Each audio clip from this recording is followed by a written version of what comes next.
তত্ত্বাবধায়ক সরকার ব্যবস্থা ফেরাতে চূড়ান্ত আপিল শুনানি বৃহস্পতিবার পর্যন্ত মুলতবি করেছেন দেশের সর্বোচ্চ আদালত। বুধবার প্রধান বিচারপতি সৈয়দ রেফাত আহমেদের নেতৃত্বে আপিল বিভাগের 7 সদস্যের বেঞ্চে দ্বিতীয় দিনে শুনানি হয়।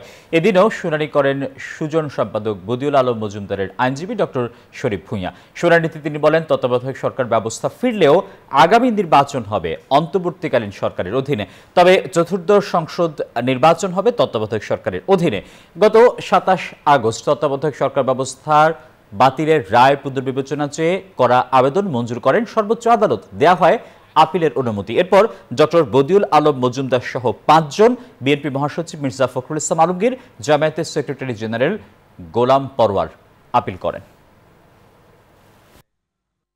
তত্ত্বাবধায়ক সরকার ব্যবস্থা যেটা আছে যে সংসদ ভেঙে দেওয়ার একটা নির্দিষ্ট দিনের মধ্যে এটা গঠিত হয়, কাজেই আমরা সংবিধানের ওই যে ফর্মুলা তার মধ্যে এই তত্ত্বাবধায়ক ব্যবস্থাকে ফেলা যায়। তত্ত্বাবধায়ক ব্যবস্থা ফিরে আসলেও আগামী নির্বাচন বর্তমান অন্তর্বর্তীকালীন সরকার করবে এবং রায়ের মাধ্যমে যে তত্ত্বাবধায়ক সরকার ফিরে আসবে তারা এর পরবর্তী নির্বাচন করবে। বান্ডেল থাকলে প্রতি সেনমানিতে টাকা বাঁচবে। বিকাশ সেনমানি বান্ডেল কিনে জিতুন প্রতি লেনদেনে।